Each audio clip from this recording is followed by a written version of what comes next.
Hi everybody, happy Sunday! This week we're going to tell you all the gazillions of things we did when we were living in Kuala Lumpur for a month. So stay tuned if you have that on your agenda. We're Chris and Steve, an early retired couple who sold everything to travel the world full time. We share our nomad life, hikes, and vegan eats. Grab our book, 2 Carry-Ons and a Plan on Amazon and follow us on social. Subscribe to catch our video every Sunday. So where are we? We are in Ipoh, Malaysia. We just left Kuala Lumpur, and we're really excited to tell you about the 2 months that we spent there. We did a lot of medical things while we were there. We've got a video of that. We'll put a link for that for all of our medical care that we did in Kuala Lumpur. But it was a great time, and it's the most time since we've been traveling for 2 months that we spent anywhere. So we really got to know this town, and we're excited to tell you about it. Right, and just because we were there 2 months, we think that you could probably spend a month in KL, and that would be the perfect amount of time to really get to know the city like we did, because a lot of the 2 months was just a lot of medical care that you may or may not be doing. So getting around KL is super easy. So what we're going to do is we're going to walk through getting around, where we ate, what we did, things to do, how much things cost, where we stayed, kind of just a walkthrough of if you're making the decision to stay in KL for a little while, you'll be able to get everything you need from this video. So the first thing you need to learn how to do is get around KL.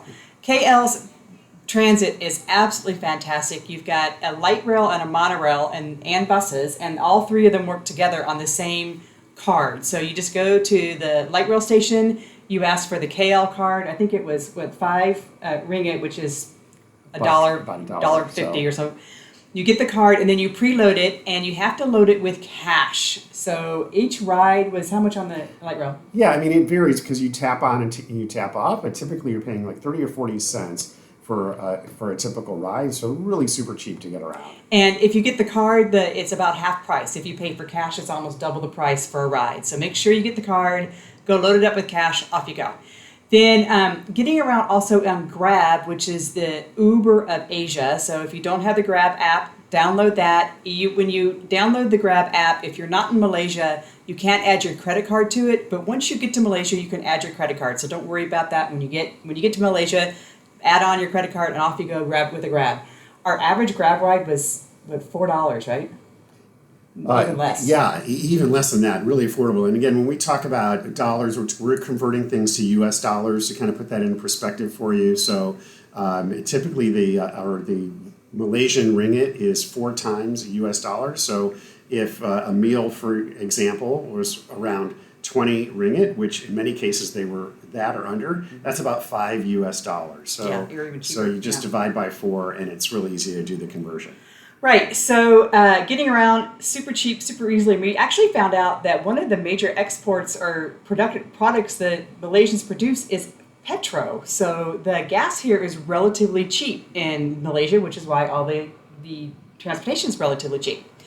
Okay, we also stayed at an Airbnb for 2 months. Of course, because we had a 2-month stay, we got a deal on the nightly rate. We were in a 4-bedroom, 2-bath luxury condominium that we originally had booked a 3-bedroom, 2-bath, and the lady had sold it, so she put us in her 4-bedroom place. So we got a 3-bedroom place for the price, or 4-bedroom place for the price of a 3-bedroom place. Nonetheless, how much was our nightly rate, or how much was our total rate? Well, it was so if you look at for the month, if you look at a 1 month rate, it was about $1,300, again U.S. dollars. And that included a maid every week for the time that we were there. And all of our utilities and internet and so on. Utilities, internet, everything. So I thought that was really nice. Their location was a little bit out of the town center. We were a little bit northwest in the Chow Kit neighborhood.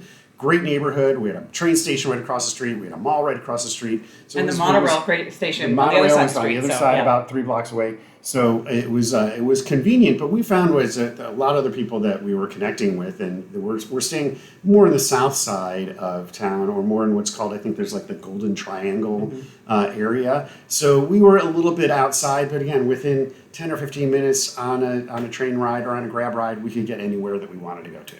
Yeah, and it's I'd say it was a half an hour to 45 minutes to get anywhere during rush hour or on the light rail. So anyway, So that's how you get around. That's where we stayed. And now we're going to get into some of the things we actually did when we were KL. So as Steve mentioned before, we did spend a lot of time on medical care. We have 2 videos. One is medical care in Malaysia, and one is my knee surgery, which we'll link up above.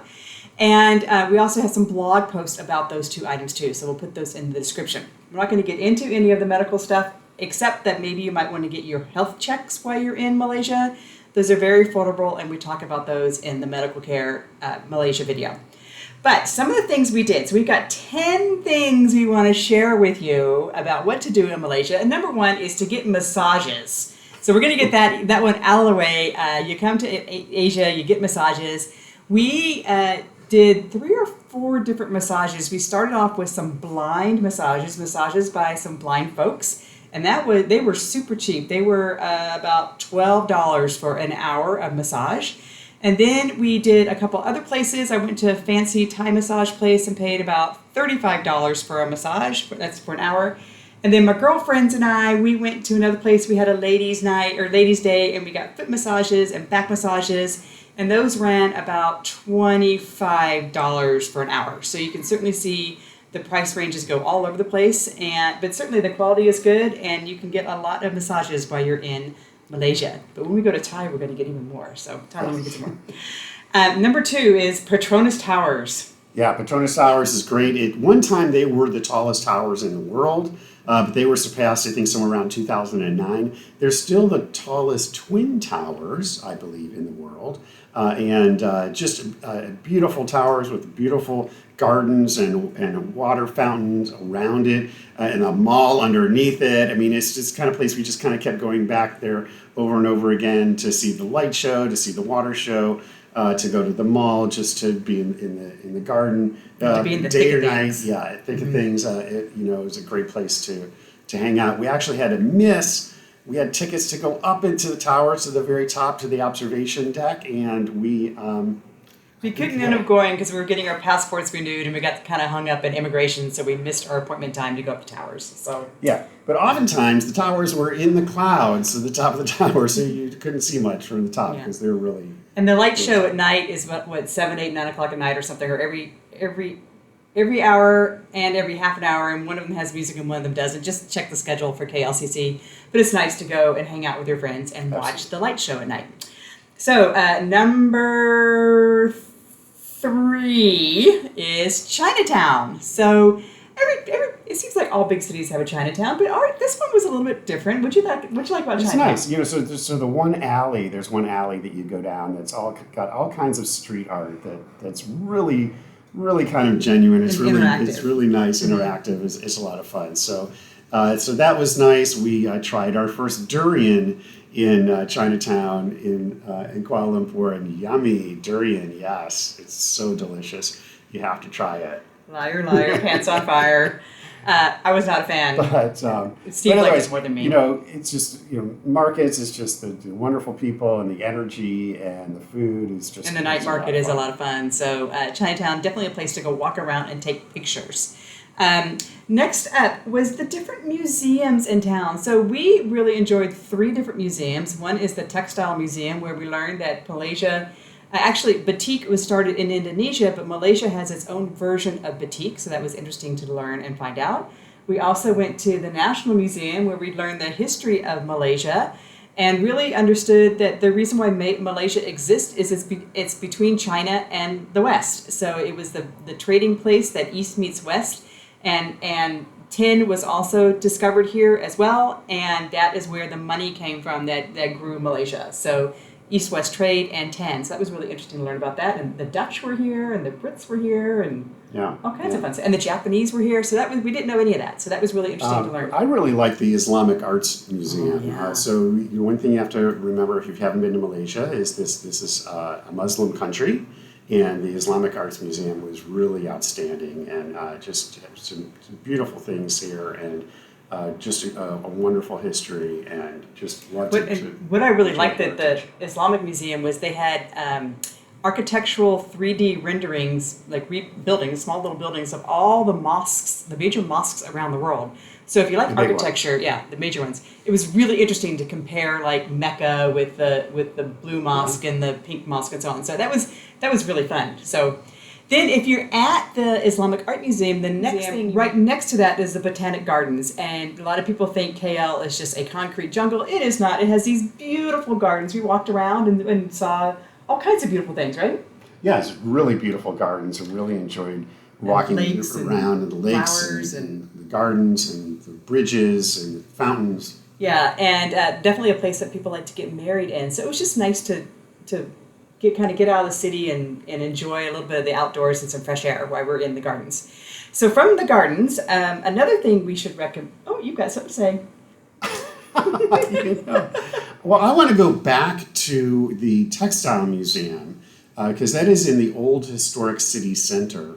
And just the building itself is really an excellent example of the architecture during the colonial period, which if you think about Malaysia, Malaysia is not that old a country. It's really got its independence in the 60s. So it's a really young country. But that particular area of the city also has where the two rivers come together. It's called the River of Life. River of Life, yeah. So this is what's number 6 we're talking about. Number 6 or 7, whatever number we're on. Yeah. And it's and there's some beautiful murals there. Some excellent street art and beautiful rivers come together. And then there's the one on the second floor. Right, so you find the I Love KL sign, which is kind of fun to go take pictures with. And right next door to that is the KL Center, which is in the first floor there is a bakery, which is to die for. But what's really interesting in the building is if you go to the second floor, you can see a 3D rendering of the entire city, all the buildings all around the city, and you can go and look to see where the river flows and how the architecture of the city pops up everywhere. It's really fascinating to go take a look at the 3D version of the city. Yeah. Right? Okay. Definitely. Okay, next up, Batu Caves. Batu Caves. So this is the, I forget the god that we're honoring there. Madurgan. Anyways, it's a cool area. It's north. You have to take...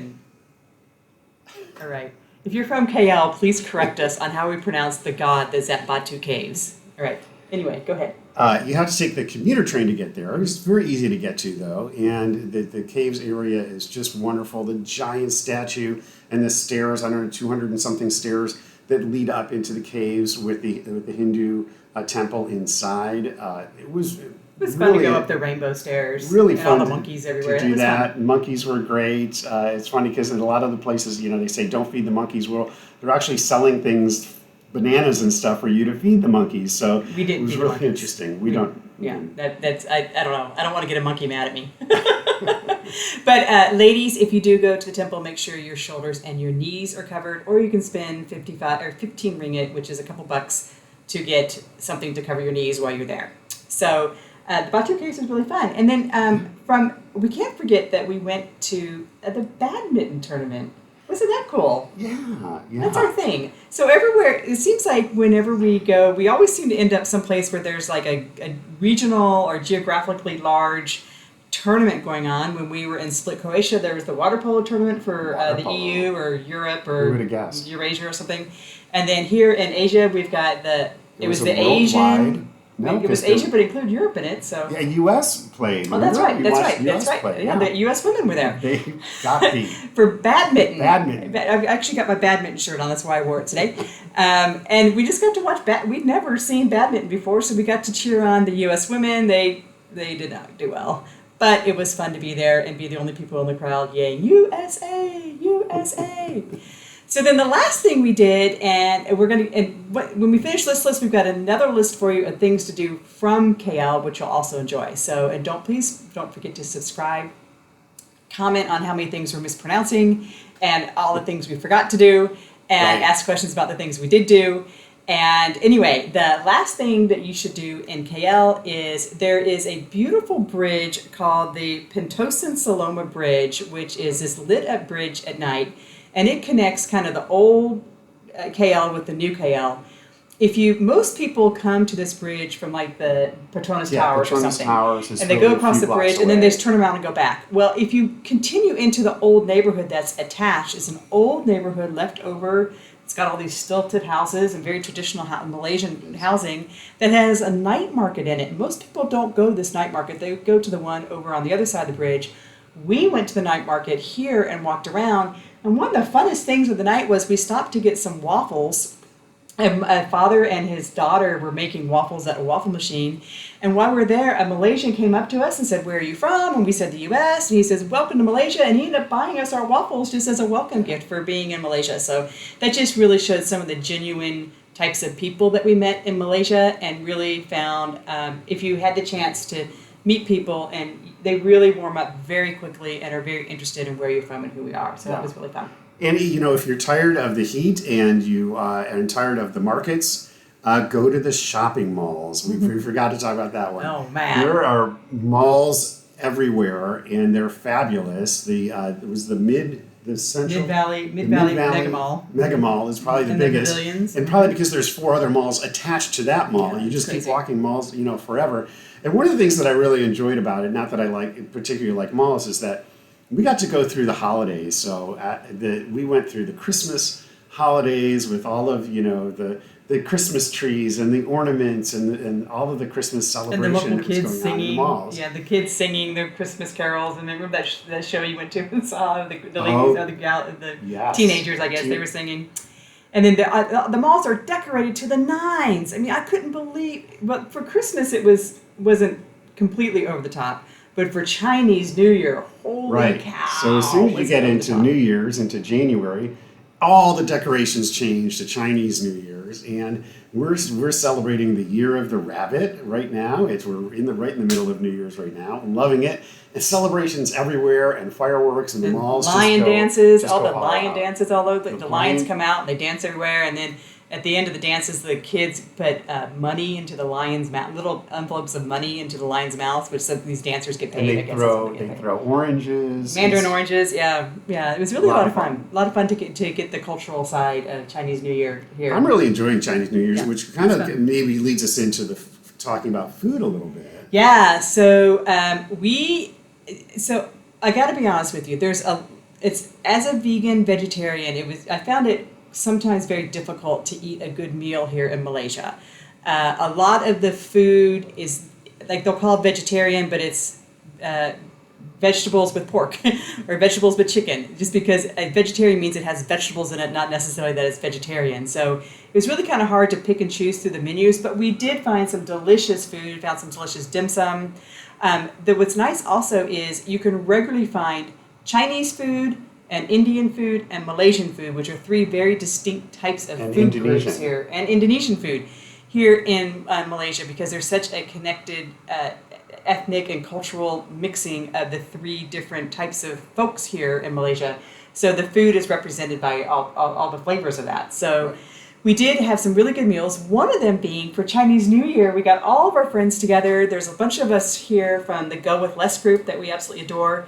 And we all got together for Chinese New Year. We hired a host, and she walked us through all the dishes we should eat for Chinese New Year and all the meanings of those dishes. That was a lot of fun, wasn't it? It was a lot of fun. Tossing the fish. Yeah, I know. I wasn't Was- tossing the fish, but I- there's this dish that you have to toss and That's what it's yell called. this good luck wish and stuff. And it was just, What's up? what's up? It sounds like what's up. And it was fun just being with all our friends and eating a very delicious and gluttonous meal for Chinese New Year. Yeah. Okay. And Go ahead. well, I could just say, speaking about the affordability of this area, if we want to get into the numbers real quickly, food is super cheap. Everybody eats out. There are restaurants everywhere, and they're all doing business. It's just incredible. It's again, speaking in U.S. dollars, it's hard to pay more than $5. So dinner with the Chinese New Year with our friends was a special treat. We paid a little bit more for that, but nowhere did we pay more than $3 or $4 for a meal. So and then of course sometimes you want to get away from Kuala Lumpur. So we're going to talk just quickly about a couple places we got away to. One of them was we went to Singapore for the New Year's. We're going to put a link up here of 96 hours in Singapore. If you're one of those people that really like New Year's Eve, put Singapore on your list for New Year's Eve. Next up, we went to the Genting Highlands. Now, this is just a train ride and then a gondola ride, which is Steve's vibe. A gondola ride up to the top of a mountain. It was really nice to get up there because the weather was really cool. Yeah, surprising how the temperature was so different up in the Highlands. And then at the top of the gondola is just a casino, so it's really kind of a tourist trap, honestly. And a shopping mall, and an amusement park, and a temple, and and a good meal. So, but it was just a fun day to get out of the city, up in the mountains, and some fresh air and some cool breezes with our friends, and to enjoy the casino up there. Another place we got to was Malacca. Malacca. See, all right, all you locals, tell us again how to pronounce something correctly. So that's the historically where Malaysia started, and lots of British Dutch history there. We went for just a nice road trip with some friends of ours and got a tour of the city and some of the beauty there. Had some fun street snacks, and then came on home from Malacca. And then last we went to Ipoh. Ipoh is on the way to Penang, about halfway on the way to Penang. We took a train and we got kidnapped, actually. Steve and I had gone to two of the local museums. One's a tea museum and one's a tin museum. And while we were finishing up at the tin museum, this very nice Malaysian lady struck up a conversation with us.